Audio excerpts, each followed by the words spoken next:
What is up, guys? It is finally time for us to do something about some suspension upgrades on the 99. So today I'm going to be showing you Zzp's rear sway bar.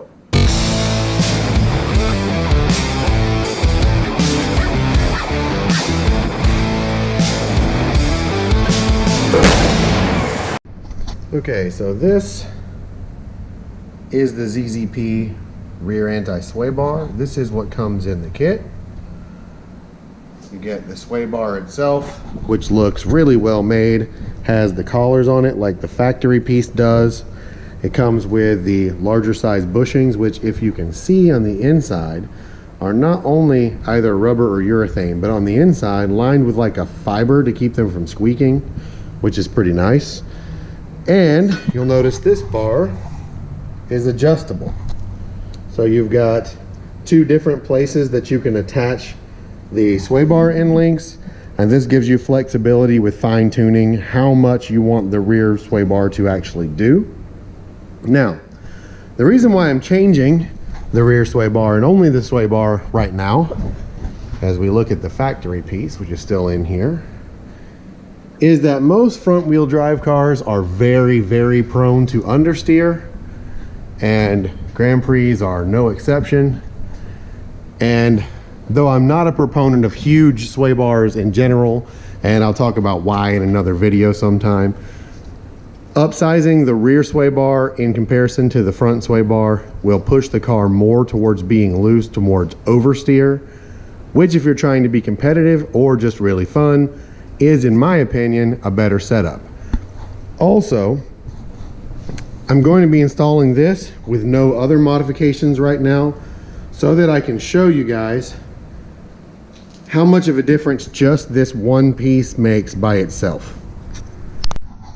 So first we have to remove this old one, and I am going to change the end links too while I've got it out, because if you remember from a previous video, these end links have some play in them.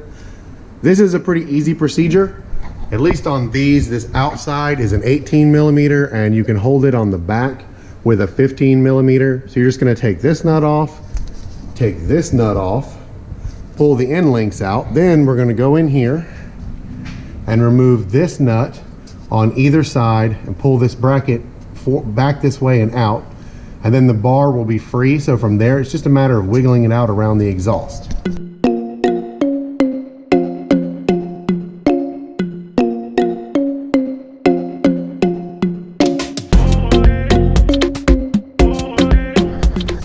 One quick tip about getting this out once you have it unbolted: if you drop it down this way, then drop it straight down and pull it over until this meets this, it will flip over and come right out. So here are the two pieces side by side. You can definitely see that that one is a little bit bigger. It's not a lot bigger, but it is a little bit bigger. Plus it is adjustable, which is a big plus. So next we're going to get this one back in, which is just the reverse of what we just did, and see how we go.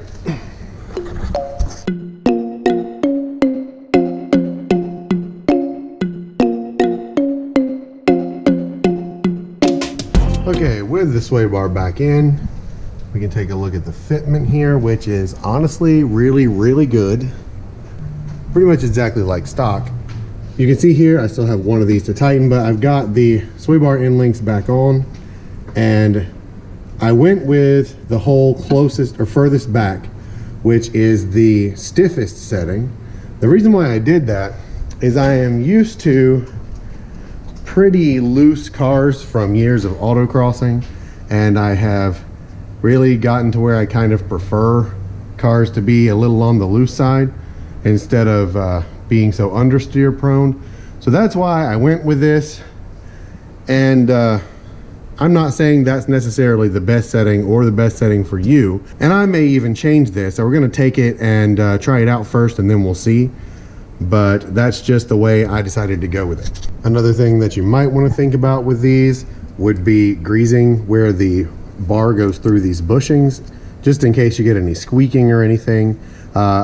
Usually I will do that. I don't know with this fiber lining if it's going to be necessary, so I'm going to try it without it, and then if I need to, I'll come back and lube that afterwards.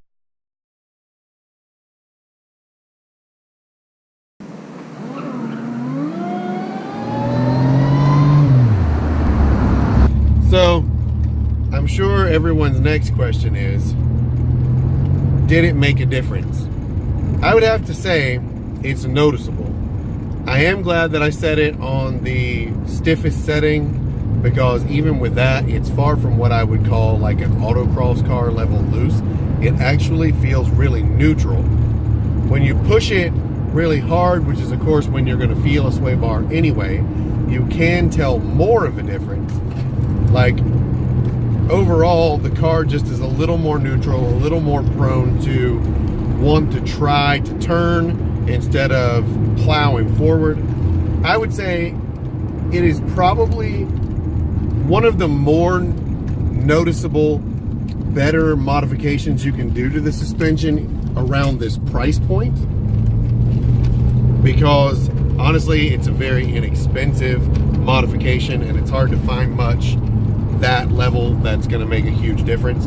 But on just like a completely stock car, I definitely think it's still worth doing. I can definitely tell a difference. The car is a little more planted, it's a little more responsive, so I'm happy with it overall.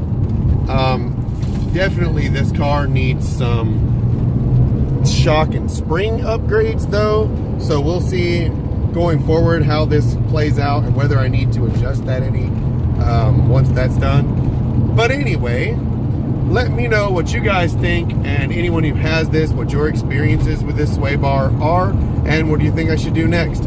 I will catch you guys in the next video. Make sure that you like this one, subscribe to my channel, and hit the bell icon, and I will see you next time. Thank you so much, and peace.